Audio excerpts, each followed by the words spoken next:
In today's episode of the Bravery Academy, I'm joined by Dr. Kirk Adams. At the age of 5, Kirk lost his vision permanently. Today, he shares his story of navigating the world when you lose sight, the difficulties, the barriers, and the things that could make it easier. He also shares how workplaces and humans we can be more inclusive and take away the barriers people with disability face every day.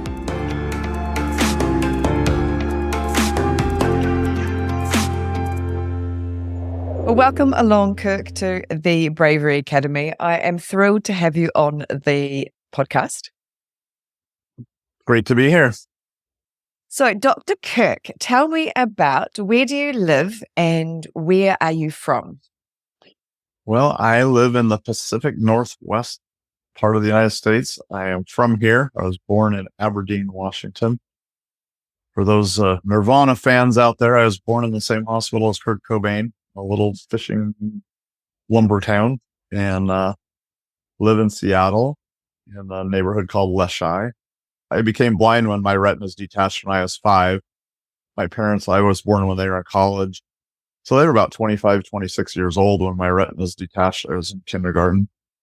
And I was told that, or they were told that I wasn't allowed to come back to the local public school, that they couldn't accommodate a blind child, that I had to go to a state school, specialized state school for blind kids. So they visited the Washington State School in Vancouver and did not like what they saw as far as academics. And my retinal surgeon was in Portland, Oregon. And someone said the Oregon State School is great. So they visited there. They quit their jobs in Washington State and moved us to Oregon. Wow. So I could go to that special school for first, second, and third grade and learn Braille and how to travel confidently with a cane. So long story short, I've always lived in, until recently, Washington and Oregon. My wife and I did a sojourn in New York City and Washington, D.C. as I ran the American Foundation for the Blind most recently. But now we're back home where we belong in beautiful Seattle. So, Kirk, you've actually segued beautifully into your story and why you do what you do now. Can you tell me what it was like as a 5-year-old going through that experience, if you can remember? Yeah, I can remember parts of it. So there was hemorrhaging of some blood vessels in my eyes that were congenitally weak. Not sure of the cause. It could have been a playground accident, could have been an allergy, but the pressure from the hemorrhaging detached the retinas, and it manifested. I got on the school bus to go home. We lived in a suburb of Seattle, and I got off at my corner and I couldn't find my way home. So it was snowy, and so everything kind of looked the same. I remember that. And I remember kind of tumbling down some small embankment or something. And then a neighbor found me in her backyard, crying, and recognized me and took me to my mom, who, immediately knew there was something very wrong. So rushed me to a hospital. They quickly rushed me to another hospital where there was a retinal surgeon, and I had an emergency surgery and woke up the next day, basically a blind kid. I remember visiting the school for the blind in Oregon before first grade and just being enchanted by it. They obviously were designed specifically to support blind children. So lots of beautiful tactile elements. This was the mid-'60s, so the school was run by some very well-educated hippies that did a lot of fun stuff with us blind kids. They took us horseback camping in the Three Sisters Wilderness area. They had us building igloos out of giant snowballs up on Mount Hood. They had us, exploring the tide pools on the Oregon coast, putting our figure in the sea anemone, holding a nudibranch, and oh gosh, I remember backpacking into a cabin, using a 2-person crosscut saw to cut wood for the fire. Remember the smell of the wood and the zip of the saw. Just a lot of beautiful things that really gave me 3 primary factors for being able to thrive as a blind adult that not every kid gets. And I think that's why I'm driven to focus on creating pathways for blind people into careers where they can thrive. So there were 3 things. One is blindness skills. So, the stronger your blindness skills, the likelier you are to be able to thrive. And so I was totally blind as a 6-year-old, so there was no question that I had to learn Braille. I had to learn how to use a cane. The vast majority of people with visual impairments who are legally blind have some usable vision. And with some kids, there's some ambiguities. Do they really need to learn Braille? Should we use magnification? Yeah. Isn't audio good enough? But for me, it was crystal clear. So I learned my blindness skills, Braille, cane travel, typing on a typewriter, which, now is keyboarding, of course. Yep. So I got that. And then the other thing I got was a strong internal locus of control, which just means I knew in my bones from my experience at the School for Blind Kids that I could do what I wanted to do. I could create my own pathway. I could define my destiny as opposed to a strong external locus of control where people feel in their bones that the world is acting upon them and there's not much they can do about it. And the third thing was high expectations. As like my parents had never met a blind person before I woke up as a blind child, but they had very high expectations of me. My father was a high school basketball coach for 40 years. They were both teachers. They didn't want to see anything less than an A on a report card, so I learned to love my body as a blind person, a body that has a visual impairment, but still can move freely and joyfully through the world. And then I had those high expectations. So I got kind of the 3 golden pillars that are required for thriving in this world that isn't built for us with physical and mental impairments. Lots of blind kids don't get all 3. There's lots of barriers to thriving. And so I think that's why I get up every day and try to do something about that. I love hearing that's how you've stepped into this leadership role. Did you have other siblings as well that were? I have a younger brother and a younger sister. How did it influence your family? Well, I think a fairly extraordinary level of empathy and compassion and creativity as far as understanding that everyone's unique and everyone interacts with the world differently, but that we all should be supported and interacting in a way that is joyful and meaningful. And so a lot of kind of interesting adaptations just as a family. I remember one year, doing an Easter egg hunt, and my dad actually created kind of a system where he'd placed eggs around in our large yard and garden, but he created a pathway of string that I would follow. I was probably 6 or 7. So I'd follow the string kind of matrix that he'd laid out to find each egg. Meanwhile, my brother and sister were kind of doing the traditional, look for the hidden ones. Like the ones on the string are for Kirk. Yeah. It's very outdoorsy, fishing, crabbing, clamming. I just learned how to do that kind of thing by touch. That's a question I haven't really been asked before. How to affect my family? My family's everyone's a teacher except for me. My sister teaches preschool kids. She's a speech pathologist. My brother, high school teacher and coach. So kind of in the caring professions, I guess. Yeah. Compassion is a strong trait in your family, which is very special.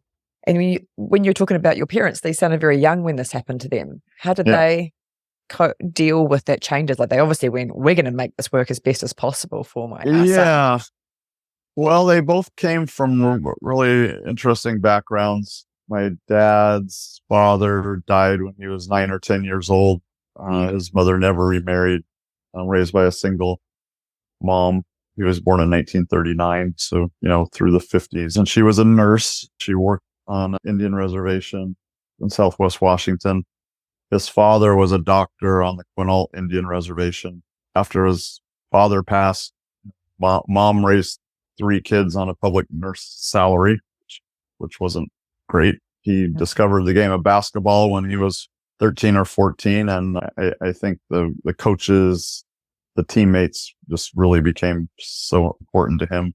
So he was very into discipline. My mom, her father worked in timber. He was an independent logger in the great forests of Washington State.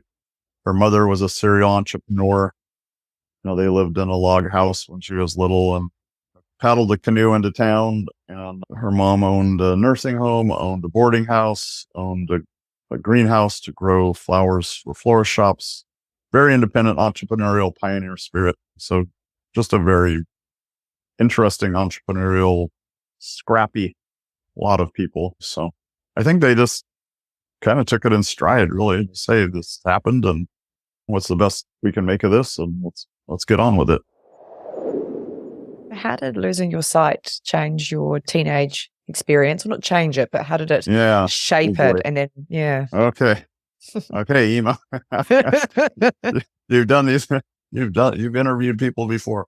At the blind school, first, second, third grade, six, seven, eight, I was just a fish in a pond with other happy fish. I started public school in fourth grade. I was always the only blind student in my school after I left the school for the blind. But then you get into middle school, junior high, high school. It definitely was quite different than every other student. I felt like I stood out, very self-conscious.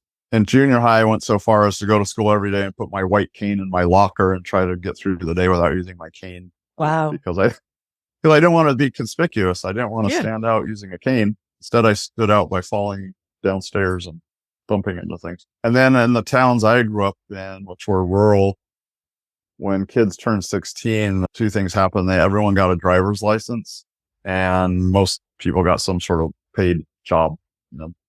So I did not get a driver's license. That was very isolating because it was part of the culture. We lived out of town. There wasn't public transportation. I think I probably started a grief cycle about then that I hadn't really experienced before. So 16 to 18 were probably the roughest period of my life. And then I went to college, and I went to a small liberal arts college in Walla Walla, Washington, called Whitman College. Hardly anyone had a car, and everyone walked around campus. So it was a much wider variety of student as far as background experience and worldview than I had grown up with. So those were a really good 4 years. And then leaving school and trying to enter the world of employment, that's where things got very challenging, again, because of all the barriers to employment. I just really appreciate you sharing that vulnerability around those tough years, because many people go through that for lots of different reasons. But hearing the reasons why, I hope people that listen to this will also have compassion for people to go, how do we make it easier? Because this is a big part of what you've been doing in your world, is the advocacy and taking those barriers down for people. But you had to push through the barriers, is what I'm hearing. Yeah. So employment, for instance, only 35% of people with significant disabilities, which includes blindness, are in the workforce in the United States. And that's about half the general population. So about 70% of working age adults are employed. As far as actual Labor Bureau statistics unemployment rate, people who are actively seeking job who are receiving unemployment benefits, if the general population is 4%, people who are blind are 8%. So it's always twice as bad or half as good as far as outcomes go. And ideally the numbers would be the same. The same percentage of people with significant disabilities would be employed as everyone else. Wage levels would be the same. Breadth and depth of careers would be the same. But we're very, very far from that. Have you seen it change over your career?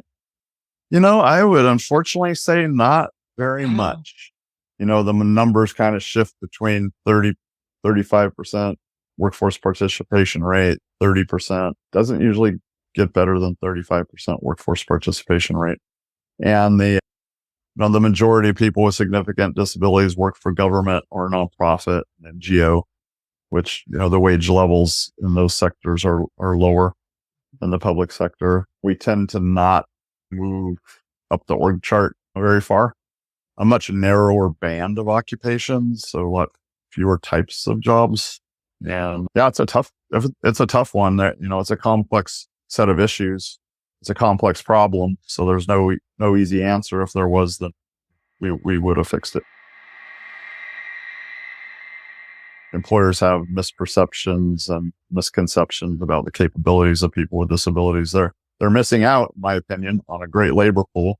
I have conversations with employers all the time saying, what kind of people are you looking to hire? They say, we want someone who's self-starter, can manage themselves, enthusiastic, loyal, creative problem solver, team player. I say, well, living as a person with a disability in this world and being able to navigate through it gives you great opportunities to develop unique strengths in all of the areas. So grit and perseverance and resilience, and how to analyze and manage risk, and all the things that make for a great employee in today's economy.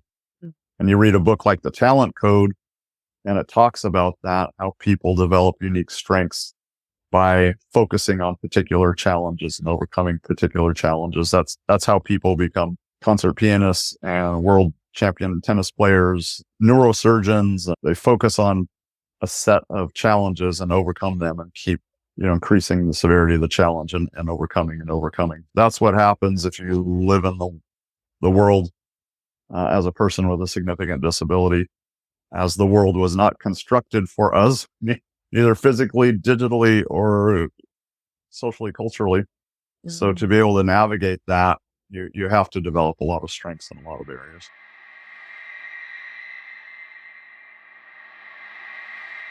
I think that adversity as a teacher is a really big part of why I'm doing this podcast, because your story is a big example of that, right? And I know that you have also taken that into your university training to the next level. So can you tell me about your PhD and what sparked that interest? Yeah. Well, I was in banking and finance for my first 10 years out of college, which is a story in itself around the challenges of finding suitable employment. But after about 10 years, I decided I wanted to be in the nonprofit sector. I actually got the What Color Is Your Parachute book out of the library and followed every step, and got clear that I should be in nonprofit. I should be in leadership, and I should be working on behalf of creating opportunities for other people who are blind. And I became the CEO of a nonprofit here in Seattle, Lighthouse for the Blind, which employs blind and deafblind people in businesses, including aerospace manufacturing. So blind and deafblind machinists making parts for all the Boeing aircraft, for instance. Amazing. And really cool. Really cool. I got to know this nonprofit blindness sector, and there are relatively very few of the organizations serving people who are blind who are led by people who are blind.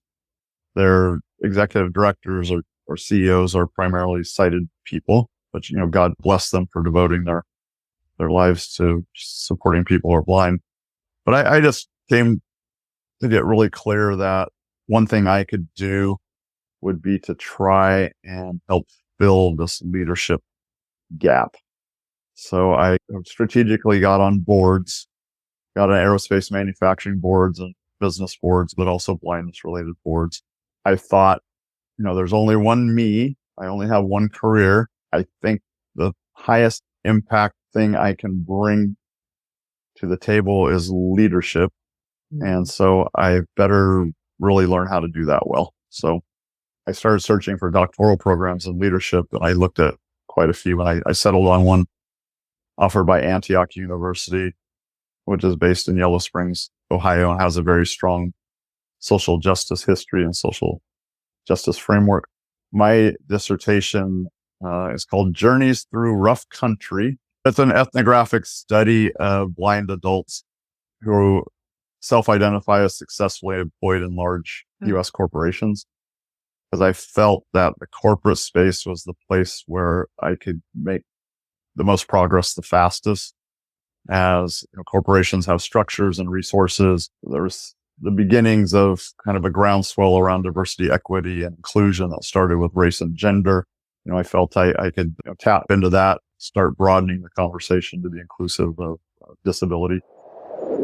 So I interviewed in depth a number of blind people working at big companies, the names you'd recognize, Microsoft, Google, Facebook, Amazon, AT&T, etc. And asked them these semi-structured interview that basically asked each person 9 identical questions, but let the conversation wander wherever they might wander. Then I synthesized all the data. And, 2 big conclusions. One is that everyone had that strong internal locus of control. Everyone felt in their bones they could create their own path. Most everyone could trace that to a thing, an incident, a happening that kind of cemented that sense. One young lady, when she was 10 years old, she and her twin sister, who were sighted, were sent off to a summer camp. And the counselors told the blind girl, no, you can't ride the horses. That's too dangerous. You'll just need to sit, on the side here while the kids ride the horses. So she and her sister snuck out of their cabin at night and got out a couple horses, rode the horses. And she just said she just remembers galloping in the night with her sister, the sense of exhilaration and freedom she had. Another person, as a blind person who was trying to hide their blindness, wasn't using a cane, fell down some stairs at a construction site, got severely injured, and was sent to a rehabilitation center for people who are blind. And they took her snow skiing, and she learned how to snow ski. And she's been skiing for 40 years, and she remembers just the sense of, again, freedom, exhilaration, moving through space skiing. Another person grew up in New York City in a neighborhood where the 12, 13-year-old boys spent their time doing bicycle tricks, like riding their bike and standing up on the handlebars. Yeah. So as a blind kid, he did that, learned how to do that with his friends. So that was really enlightening to me. And then the other theme, which I should have expected, but I didn't, was everyone had a really deep sense of disappointment that they, for instance, were the only person who'd achieved the level in their company. Huge companies with tens of thousands of employees, that they were the only blind person at such and such level. Or that even after working for a company for 10, 12, 15 years, they still had to struggle and battle to get the accommodations they needed. When a company might change a software system, they had to fight to get the modifications they needed to be able to do their jobs. There were a number of other findings, but those were the two strongest ones, that strong internal locus of control, and then the disappointment that everyone felt.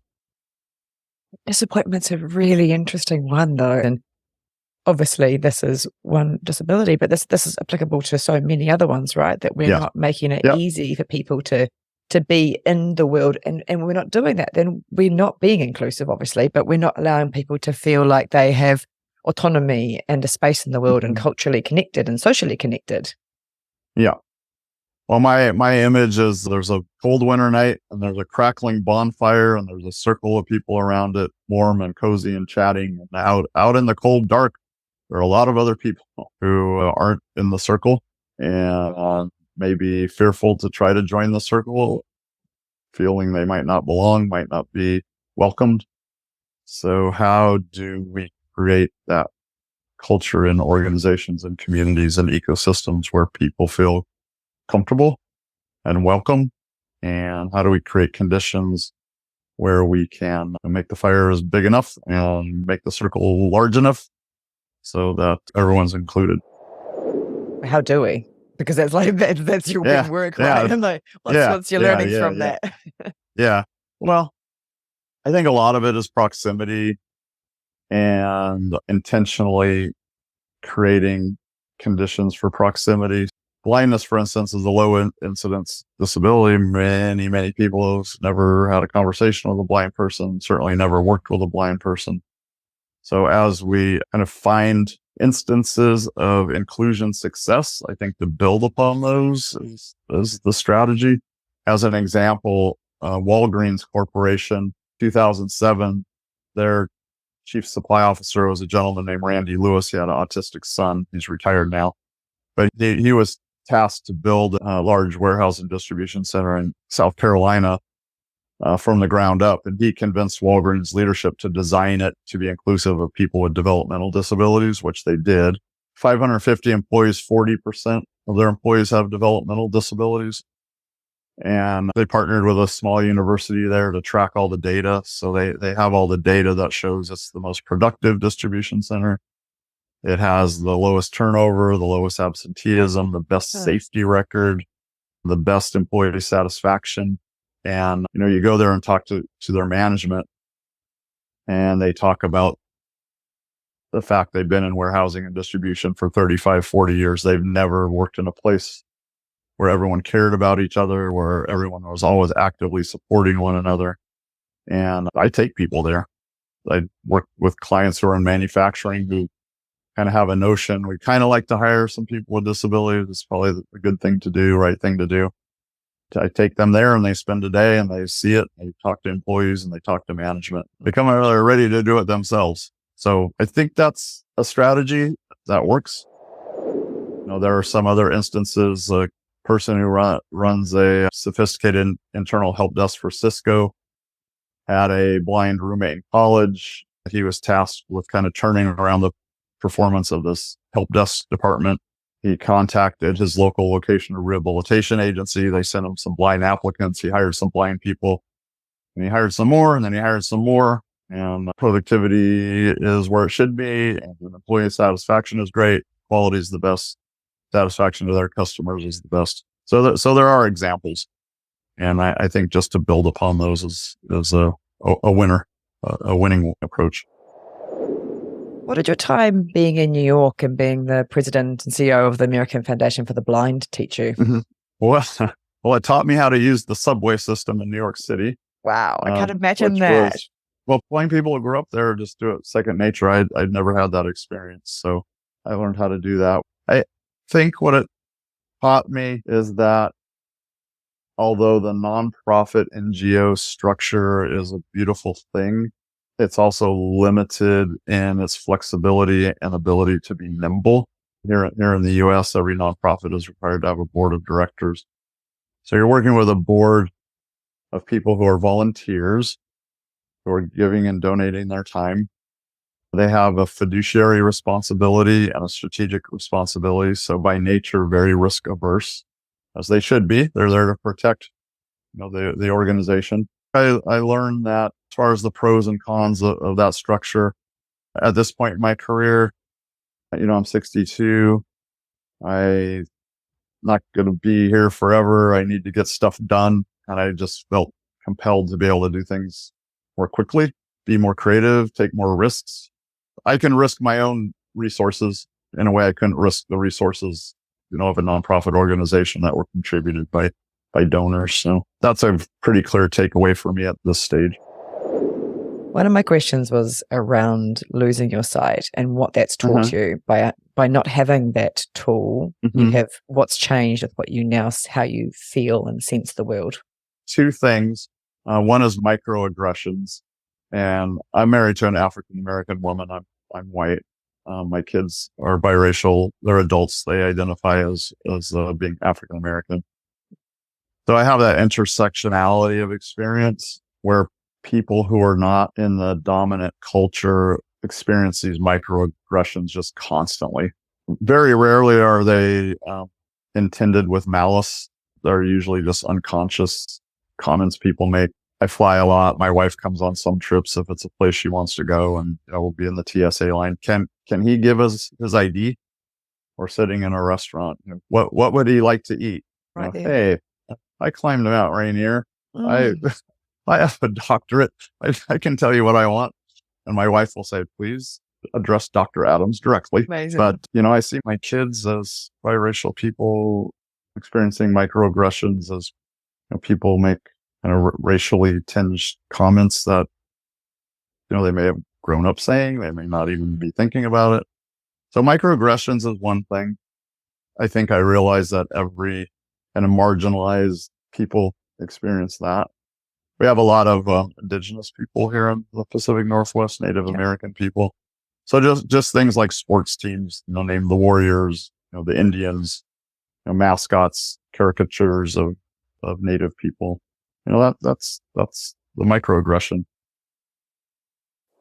The other thing is just the medical model versus the social model of disability. So the medical model is still the prevalent one, where if you have an impairment, so I have an impairment, a visual impairment. I can't see. My retina is already detached, but that's an impairment. So the medical model was, okay, you have an impairment, you're broken. Medical science will do its best to fix you. If it can't fix you, then you're disabled. You have a disability and you're less than, you can't contribute at the same level as everyone else. And then the more useful, true model is the social model, where you see disability as a social construct, in that I'm only in a disabling situation if engaging with the environment around me with my impairment doesn't allow me to fully function. So Just a simple example. I'd say if I'm CEO of American Foundation for the Blind, I'm running a board meeting. I have my agenda in Braille. I have my financial statements in Braille. I can read Braille. I have a visual impairment. However, I'm able to access the information and run the meeting at a par with anyone else. I'm not in a disabling situation at that point. If you handed me a print agenda and print financial statements, then my impairment engaged with the built environment of that printed paper, which I can't read, that puts me in a disabling situation. And I'll often, when I'm speaking in a group, in an auditorium, to say, how many people here are under 5'2"? Some people will clap. And I will say, you are in a disabling situation when your height engages with the built environment of a 8-foot shelf.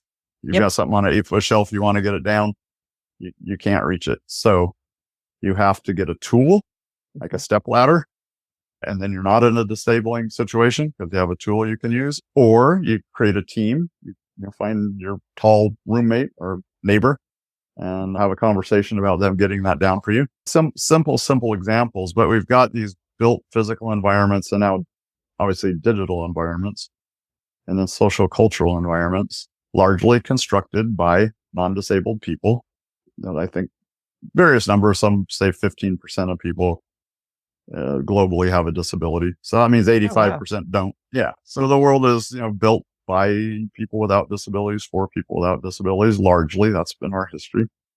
And so us with impairments, whether they be hearing, vision, mobility, whatever, when we're placed in a situation where the environment isn't built for us to operate in efficiently, then we're in disabling situations. It's a very good example. Thank you, Kirk.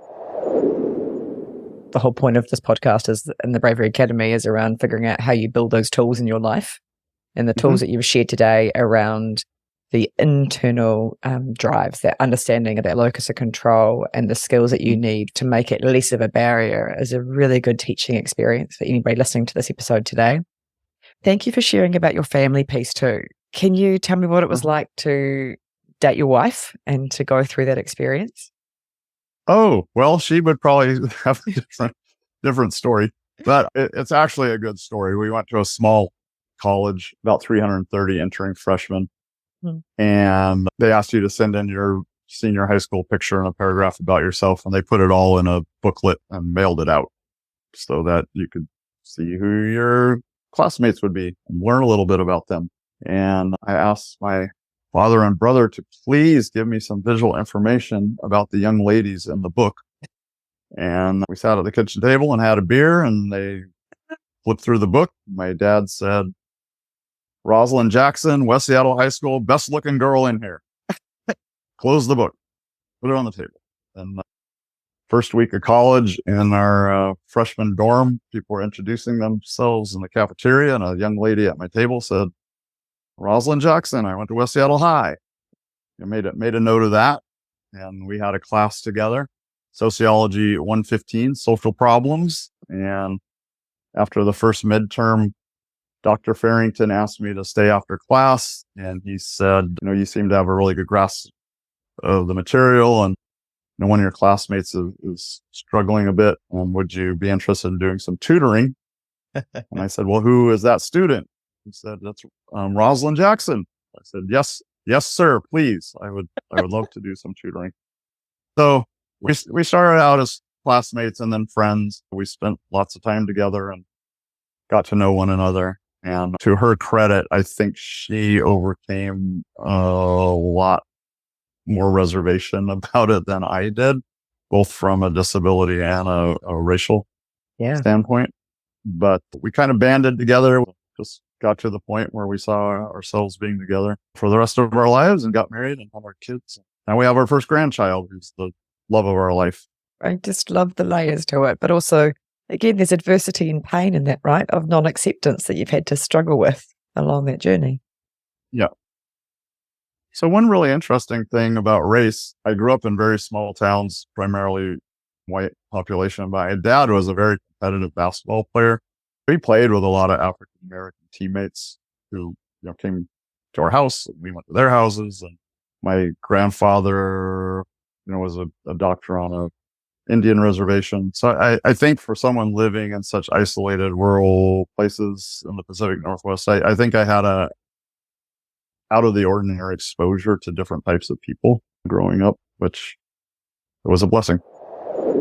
Can I ask you, what do you think bravery is? I think bravery is putting others before yourself and acting on it, to consider the other as important, vital, and human, and to accept the responsibility to help them thrive and to take actions toward that end that may be new, may be uncomfortable, may be scary, and doing it anyway.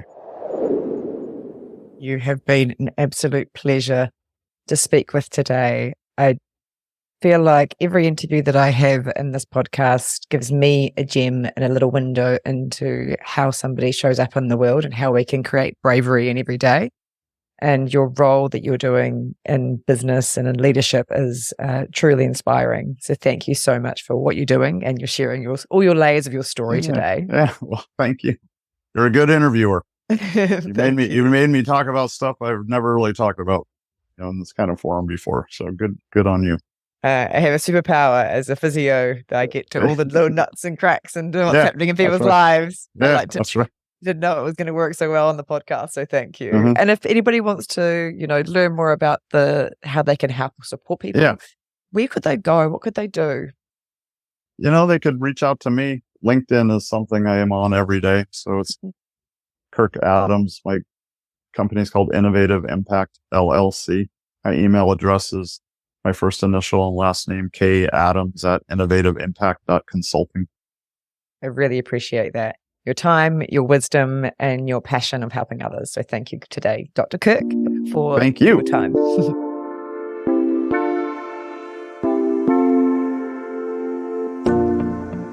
Thank you for tuning in to the Bravery Academy. Don't forget to hit that subscribe button. And if you're looking to take your support for the podcast to the next level, visit patreon.com/the Bravery Academy to access exclusive content and get early access to our upcoming episodes. Your feedback means the world to us. So please take a moment to give us a 5-star review on Apple Podcasts. Thank you for being part of the Bravery Academy community. Stay brave, stay curious, and keep challenging yourself to grow. Until next time.